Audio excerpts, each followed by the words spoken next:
Let's begin an in-depth discussion with experts from around the world. Stocks on Wall Street took another nosedive on Monday after President Trump said there could be a recession as the COVID-19 grips America. Fear has been spreading, though, not just in the US, but across the globe, paralyzing economic activities and squeezing corporate revenue. The question is, will there be a global recession, and just how bad will it get? We connect with Kim Yoon-gi, Adjunct Professor of the University of Seoul and Managing Director of Tideco Limited. We also have joining us Christian Weller, an economist and Professor of Public Policy at the University of Massachusetts, Boston. Well, first of all, Professor YK, US stocks on Monday plunged by a level not seen since 1987, and that's despite the Fed having cut its key interest rates for the second time this month. And markets across Asia have also continued to freefall despite stimulus plans and even rate cuts. So why have these measures failed to reassure investors?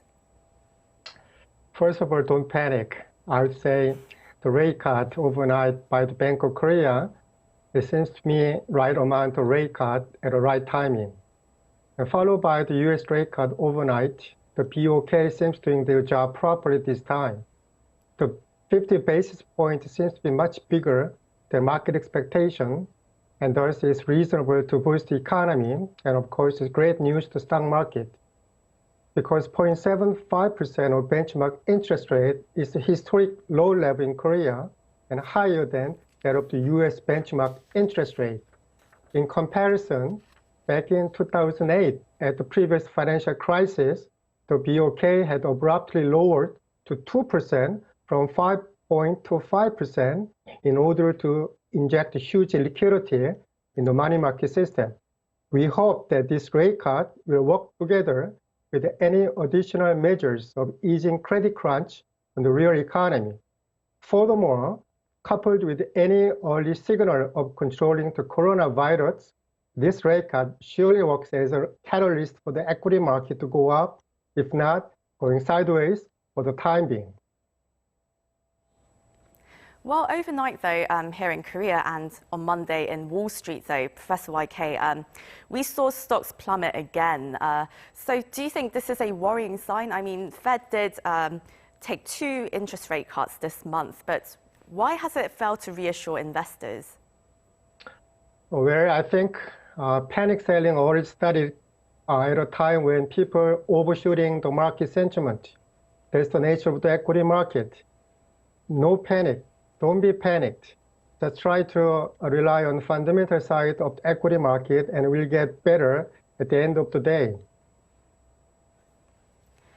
Well, stock markets, though, they have been declining. They've been plummeting all over the world, really, in Europe and Asia and, of course, in the US. And stock markets are seen as a looming sign of an economic crisis. Professor Vella, with supply chain services and trade severely impacted across the world, do you think we're headed for a global recession? I think it's hard to, well, most estimates say yes, we are heading for a global recession because every major country around the world is affected by the virus and the fallout from the virus. What worries us, and that's also reflected what we see in the stock markets, is we don't know what's coming. We know it's going to be bad. We don't know how long it's going to last. And at this point, we do know, and we also see this in the stock market reactions against the interest rate cuts around the world, that monetary policy won't have the same effects that it had in previous recessions simply because interest rates were already so low. That is, at this point, the focus shifts to the fiscal policy. What will governments do to stimulate their economies relatively quickly? There are measures that governments can take to pump money into the economy very quickly. The first part will always have to be to boost the healthcare sector, to support those who are directly affected, either as healthcare workers or as patients or as workers in closed businesses at this point. And then the next step is broader measures to the economies, the industries that are indirectly affected, or sort of like think about airlines, manufacturing through the supply chains, and restaurants, and so on and so forth. And that's the big question mark at this point. What will governments like the US, Germany, Japan, Korea, and others do to stimulate their economy? Will they have enough money, or they have enough money, will they set enough money aside to help the economy over the rest of the year and into 2021? Well, it seems like you're trying to remain fairly optimistic there, Dr. Vella. But let's say I hope optimistic. We have passed 2 pieces of legislation in the United States. They're working on a 3rd one. And at this point, the pressure is really on, both from the White House, but also from many activists and many communities and many industries around the country to go big. So when we're talking here is not 100 billion or 200 billion, we're talking $1 trillion, 2 trillion, 3 trillion to commit and say, like, we as the US government have the power, we have the financial resources, especially in a world of 0 interest rates or very low interest rates, to stimulate and step in and save the economy, the US economy, and the rest of the world from a massive lingering recession. The short-term pain probably is unavoidable, but it can be mitigated. Let's say there is a global recession. Well, it looks like some economists are saying that there could be a V-shaped recovery. Perhaps yourself as well, you're hoping for a sharp recovery when this outbreak is over. But it looks like the virus in some countries is not even close to having reached its peak.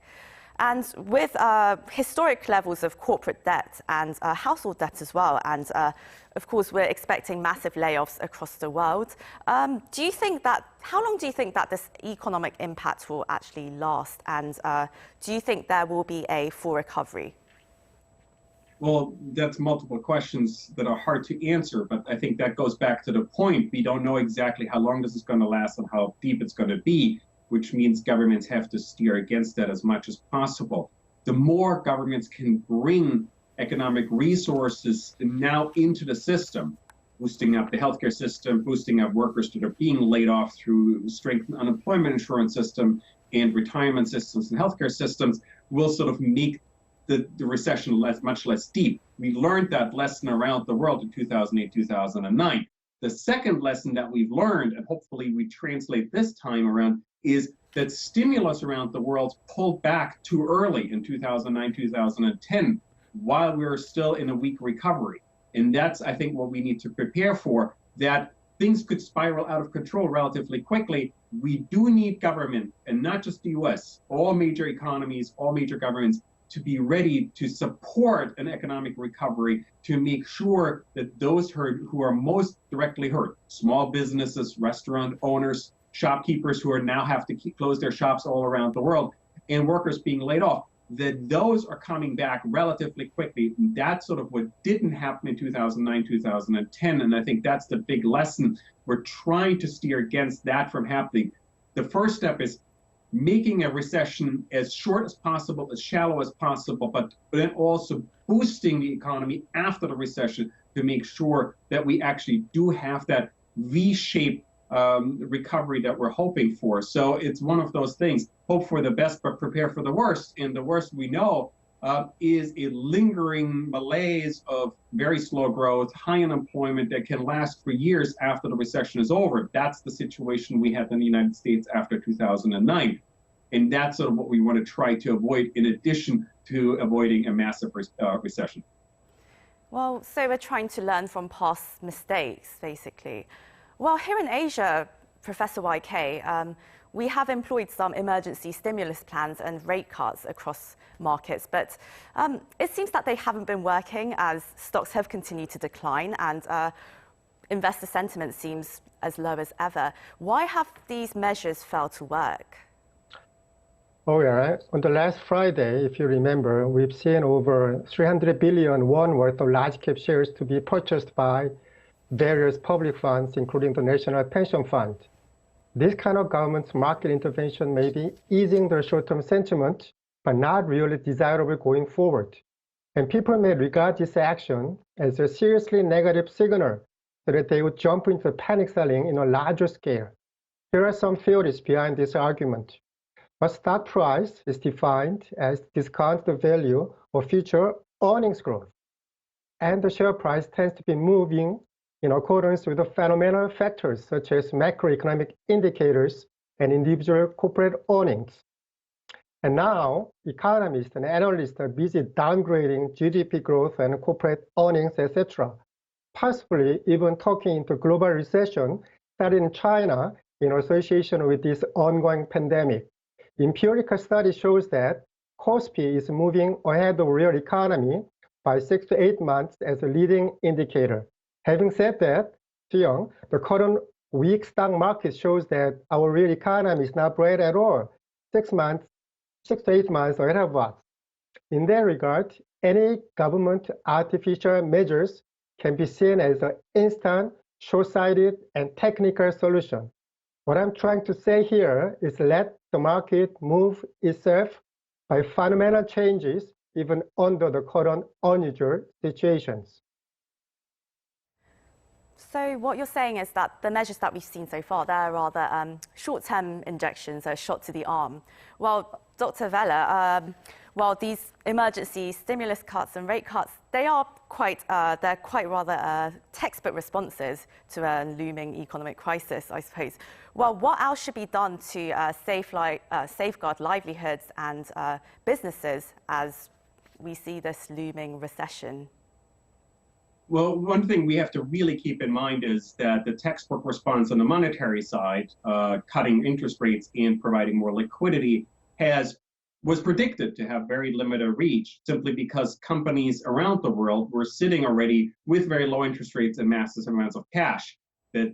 So additional liquidity helps to avoid a seizing up of the credit market, which is necessary, but it's not really enough at this point to boost the economy and its fundamentals. We do know what's happening. At this point, people are staying home, they're spending less, they're going out less, they're traveling less. So restaurants, travelers, hotels, airlines are hurting. So putting money into those industries and beefing them up, providing workers in those industries with the necessary support to keep spending as this crisis lingers, as quarantines linger, as lockdowns linger, I think is the first part. But the other part is we do need to provide sufficient resources to stimulate the economy. But from a government perspective, from a policy perspective, governments will have to be willing to experiment. Part of the problem is we don't know exactly what this situation will mean for our economies around the world because we've never been there. We've never had, at least in modern times, to deal with closures of major, not just cities, entire countries. And so we need to think about creatively. And what that means is governments basically have to say, like, here is money. Now, if you need money and you can figure out how to spend it right now, we'll give it to you. We'll send money to your locality, to your group, to health insurance, to unemployment insurance, to retirement insurance. All of these mechanisms will have to be in play, and governments will have to be flexible and experiment with it to get a lot of money out very quickly. Right, so in the face of an unprecedented economic crisis, what's possibly an unprecedented economic crisis, we need some creativity. Well, that's all we have time for today. Thank you very much, Professor Y.K. Kim and Professor Christian Vella, joining us from Seoul and Boston. My pleasure. Thank you. This is also where we wrap up our show. Thank you for watching. Join us at the same time tomorrow for more global insights on issues making headlines. Until then, have a lovely day or evening wherever you are. Goodbye.